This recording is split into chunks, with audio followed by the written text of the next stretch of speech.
امروز مسلمانایی که اسلام آوردند ما را نواختند، مرتبه و منزلت ما را بالا کردند، با نام اجنبی و با نام اشغالگر غارتگر یاد می شوند. سبحان الله. قسم به خدا اگر این دین نمیشد ولی نمیدونم که با چی بلاها و آفتها را به سر ما می آوردند بعضی بلحوث ها. تاریخ همه ایران یا ببینید، همه ایرانی های زردشتی در عصر سوم میلادی، در ابتدای عصر سوم میلادی یک شخص پیدا شد با نام مونی، یک کتاب دارد ارژنگ، ولی بعضی همون زردشت آبها تعریفش میکنن، رسام خوبم بدست.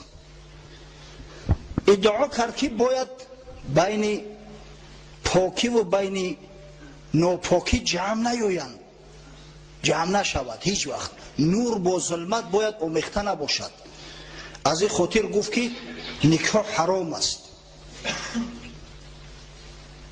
اگر نکاح به این معنی نکاح ما نیست، اصلا آمیخته شدن مرد با زن حرام است. گفت مرد باید به زن نرسد، فرزند باید تولد نشود. همون عقیده همون ابله گرفتند. حتی یک چند مدت فرزند اردشیر بابکان اساسگذار دولت ساسانیان او را وزیر خود تعیین کرده بوده، عقیدش انتشار یافت. اگر تصور کنه که اگر خدا نجات نمیداد این ملت در این سرزمین دیگه یا آدم باقی نمیمون. مرد با زن که آمیخته نشود کودک از کجا می آید؟ کودک ابری بهاریه که میبوره، کودک سبزه که بالای زمین می روید. الحمدلله خداوند عقل فراست داد، بعدا مردم عادی را بر ضد این مانی ابله خروج کردن. عاقبت الامر این بدبخت کشته شده، جان مردم از این خلاص خورد.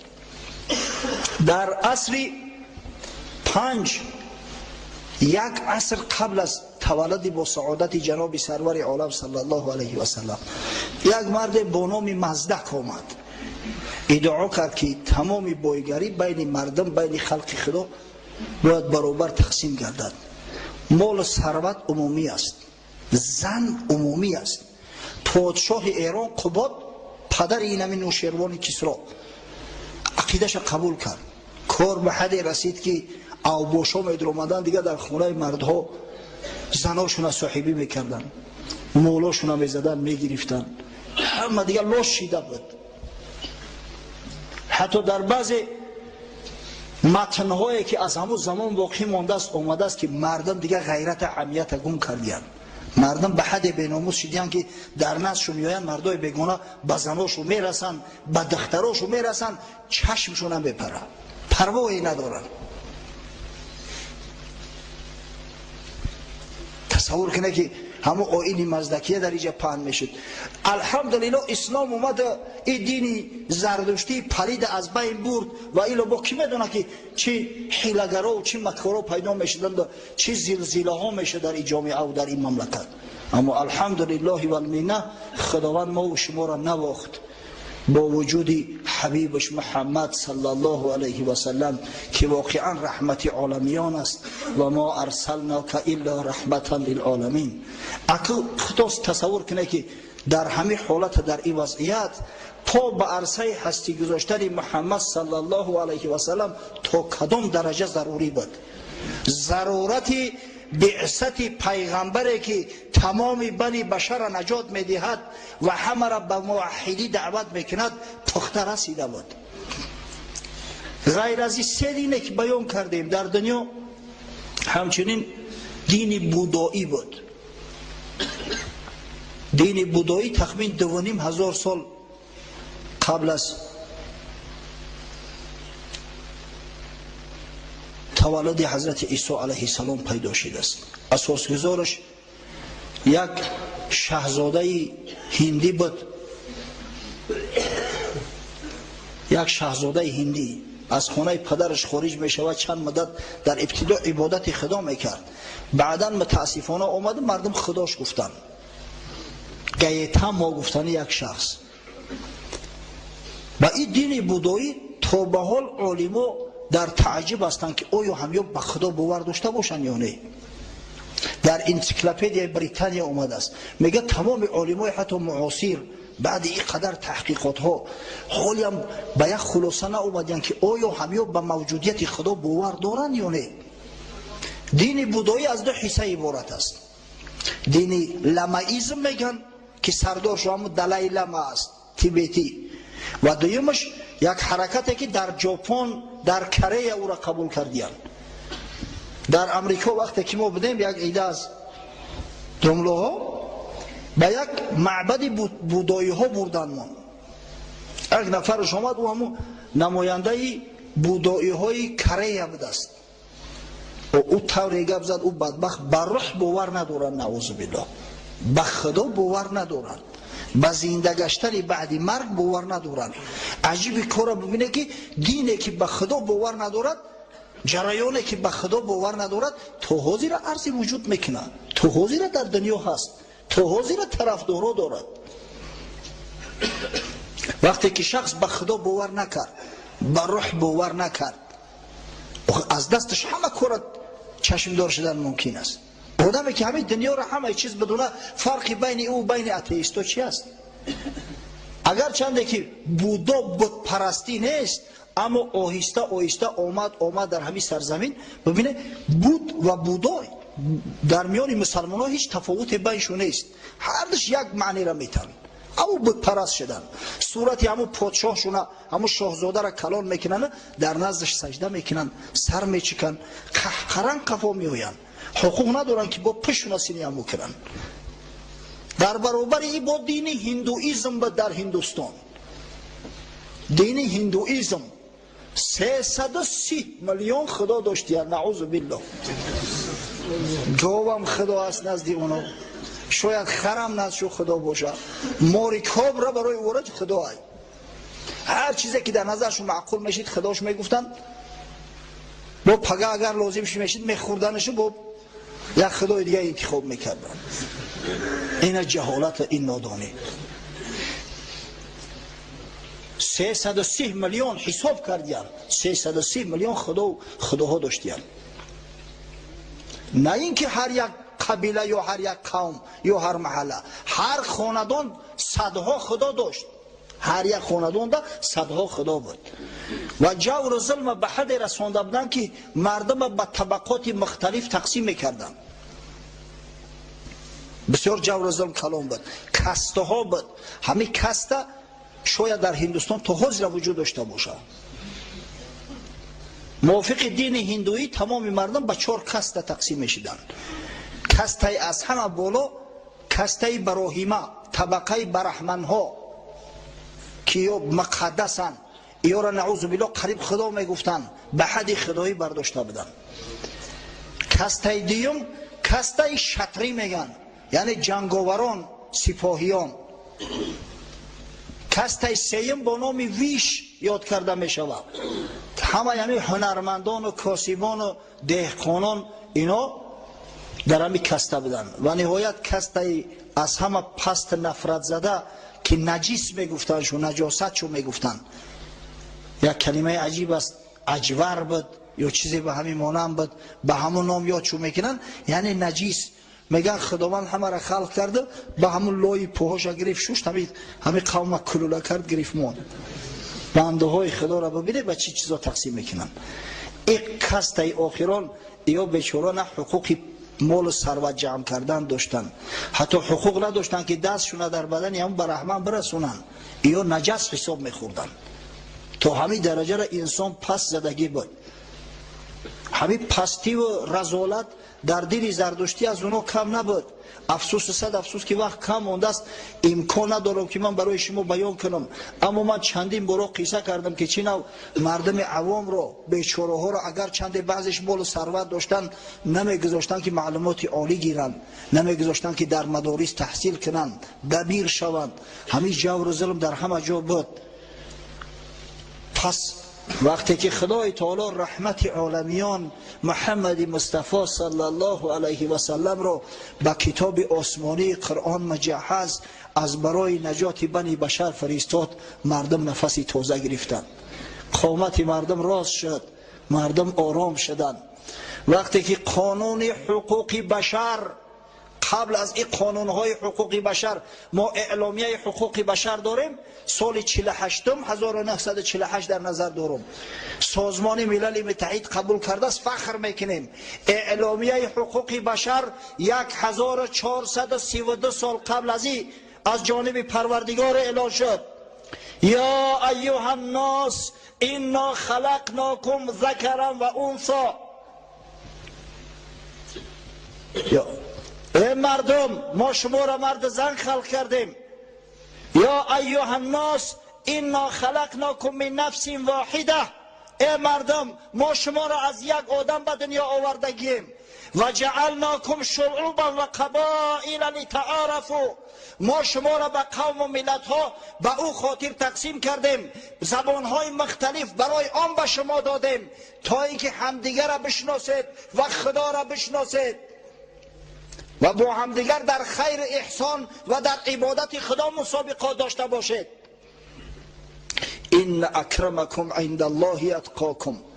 بدرسته که مکرم ترین شما، عزیزترین شما، با حرمت با احترام ترین شما نزد پروردگار متقیای شما هست. کسی نسبت کسی فضل ندارد مگر به تقوا.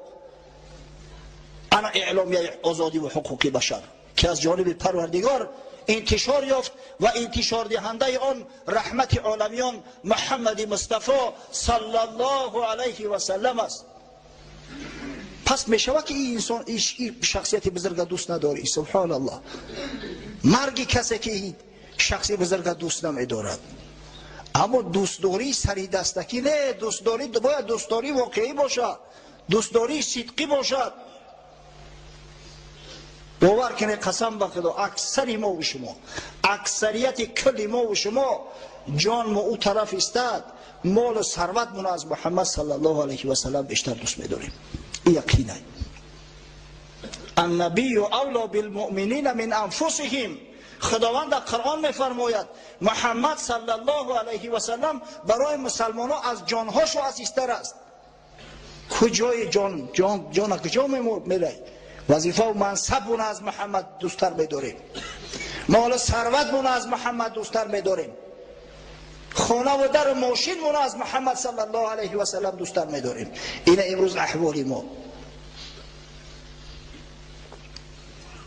عمر فاروق رضی الله عنه بار در نزد حضرت صلی الله علیه و سلم نشسته بود.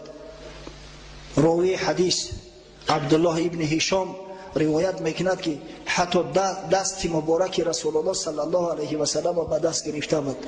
از فرط محبت گفت یا رسول الله لانت احب الی من کل شیء الا نفسی.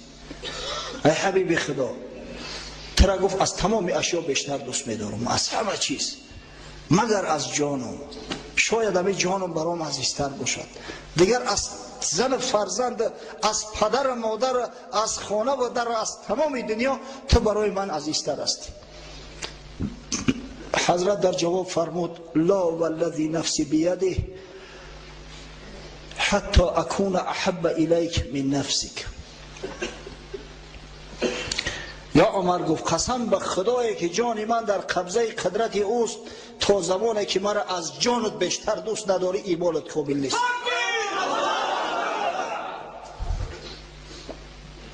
مرحمت میزان محبت. حضرت عمر اندیشه کرد که عمر آخه تو کی بدی و کی شدی؟ به شرافتی که خداشناس شدی، به شرافتی که خداپرست شدی، به شرافتی که الله ذوالجلال که خالق کل کائنات است تو را تعریف میکنه رضی الله عنهم و رضوا عنه. خداوند میگه از اینا راضی شده است. تو را کی وعده جنت داد در وقت زنده بودنت. و اگر محمد که نمیشید مثل من عمرها در نیم جزیره عربستان 10,000 بدن، در دنیا میلیون ها.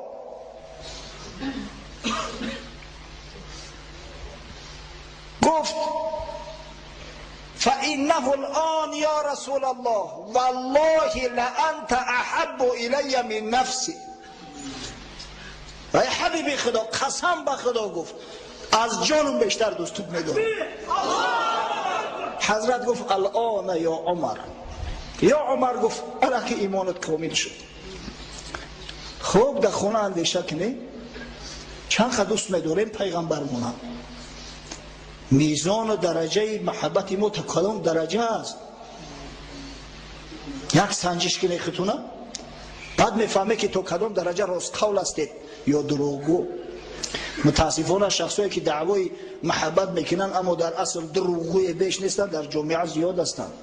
شخصایی که دعوای عشق محبت میکنن در صورتی که فرسخ‌ها دور هستند از عشق محبت محمدی و شریعت غرای او در جامعه خیلی و خیلی زیاد هستند. حضرت مولوی در مثنوی شریف قصه میکنند. عاشق بوده است در ایام پیش، عاشق بوده است در ایام پیش، پاسدار عهد اندر عهد خویش. گفت روز یاری او کم شب بیا، که بپختم بحری تو من لوبیا. یک عاشق بود از زمانهای پیش، یک معشوقه هم داشت است. یک روز معشوقه پیغامش میده که شو بیا، میگه برای ترا طعام آماده کردگیم. در خلوت هر دو میشینیم چقچق میکنیم، صحبت میکنیم، مثال میرونیم. در فلان حجره نشین تا نیمه شب، تا بیایم نیمه شب من بی طلب. بدرا گفت فلان حجره در منتظر من شو، همین نیمی شب که شد انشالله من خودم بیام بی دعوت. اندران حجره نشستان سوگوار، بر امید وعده آن یار غار. در حجره شش عاشق، عاشقی سری دستکی بدست، عاشق شهوت نباشه، عاشق حقیقی را خواب میبره. ترمک سرشم خوابش برد. بعد نصف اللیل آمد یاری او، صادق الوعد آن مه دلداری او.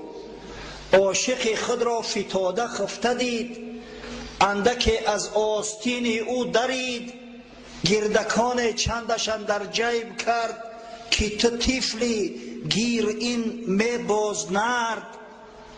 نیمی شب که معشوقش آمد که عاشق مستی خواه لبی آستینش اندک در آمد. کودککا را دیده که بازی کردن، لوای آستینشو میداره، لوای دامنشو میداره. در کیسهش ده 3-4 مغزه که دیگر را پیش کرد. مقصد تو 4 مغز بازی که تو چه میکنی طوری کودکی؟ ترا چی و دعوای عشق و عاشقی چی؟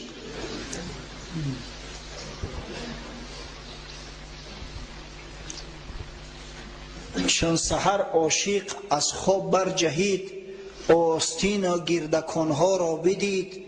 گفت شاهی ما هم از صدق و وفاست، آنچه بر ما میرسد آن هم ز ماست.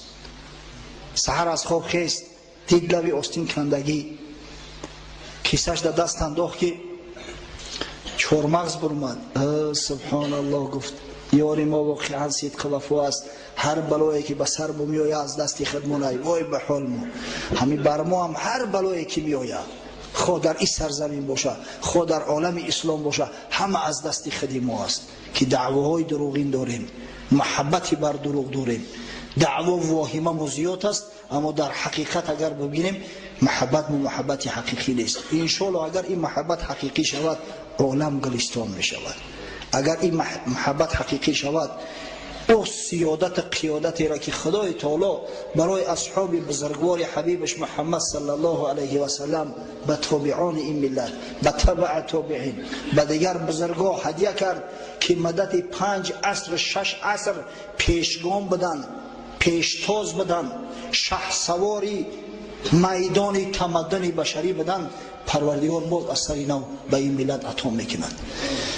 پروردگارا میل محبت حبیبت محمد صلی الله علیه و سلم در قلبم جا کن. خداوند مساعدت فرما که محبت محبت حقیقی باشد، نه محبت بر دروغ. پروردگارا ماه مولود حبیبت محمد صلی الله علیه و سلم را از برای امتی صائم قائم، از برای امتی بعار و بناموس، از برای امتی محب مبارک گردان. و خداوند فرد روز قیامت همراه حبیب محمد صلی الله علیه و سلم و دوستان محبان او، اهل این سرزمین، اهل این مکان، اهل این مسجد محشور گردان. ربنا افتح بیننا و بین قومنا بالحق و انت خیر الفاتحین برحمتك یا الرحمن الرحیم.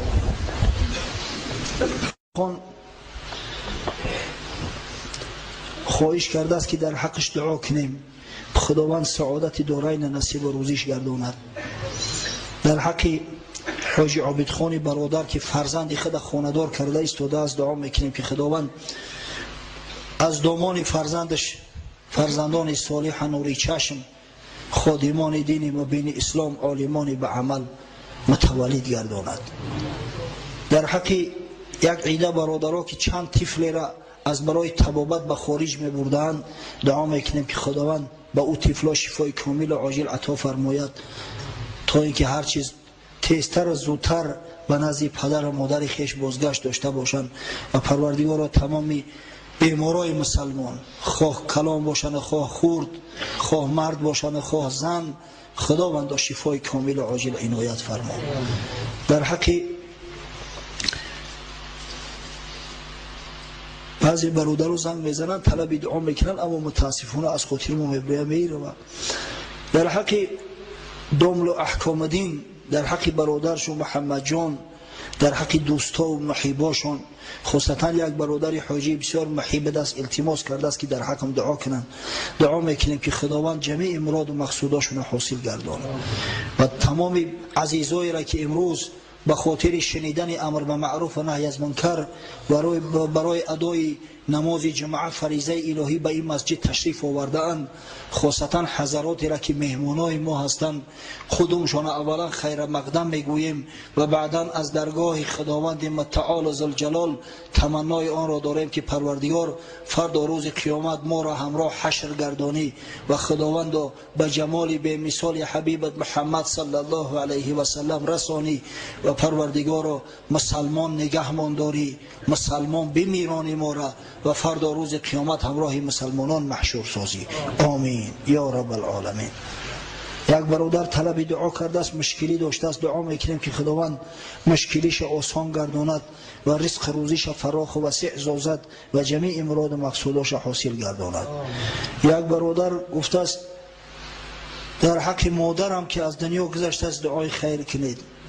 اگه این مادر و پدر فرزندوی دیاری ما هستند فرزندوی دیاری ما خدا کنه که صف شماره جوانمردان زیاد شود انشاءالله در اون صورت مسجدها هم آباد میگردن دیگه برادر از برادر شکایت نمیکنن دیگه کمبغلا از گویا شکایت نمیکنن زیرا هر پروردگار اسلام 1400 سال قبل از این حل کرده بود توسط زکات که فریضه است توسط صدقات نافله توسط دستگیری مسلمان برادر مسلمان شد. اما افسوس ما همون مسئولیتی که خداوند در ذمه گذاشته است اون را انجام نمیدیم. از همین خاطر است تا به حال کمبغل و بایان نسبتشون نفرت دارند. از همین خاطر است که تا به حال برادر و برادر خودش خصوصیت می‌ورزد. خدا کنه که همه این مسائل مشکل از سر جامعه دور شود. خب یک برادر داریم با نام یوسف جان خداوند سعادت دارای نصیب روزیش بگرداند محیب است خدمتگار است در مسجد پروردگار از جمیع بلا و فتان نگهدارش باشد. از که من مخلص شما هستم از شما خواهش دارم که من 6 سال از در خارجی خونده هستم و تحصیل تا حال تمام نکردم گناه بسیار کردم در حقم دعا کنید که حافظ قرآن شوم و خداوند گناهام بخشد در حق استادم در حق پسر استادم در حق برادرم و در حق خودم دستجمعانه دعا کنید. خیش و معولا اول در حق استاد و فرزند استاد طلبی دعا کرده است بعد در حقیقت انشاءالله خدای بزرگ هدایتت میگیره نوری معرفت علم در صدر در سینت میدان میکنه که ایشان در مدت 1 سال حفظ قرآن بشه. اما حقیقتا بچه‌های عزیز از این معصیت هست نمودوی زمان بسیار زمان فساد است. در راه میروی زنهای سرلیش میبرنده کوشش کنی به همون نظر ناندازی از برای خدا چی میکن؟ نظر میاندازی شیطان وسوسه میکنه. پیغمبر خدا صلی الله علیه و سلم میگه این نظر کردن یک سهم است از سهام شیطان که مسمومه از زهرناک است آدم گمراه میکنه.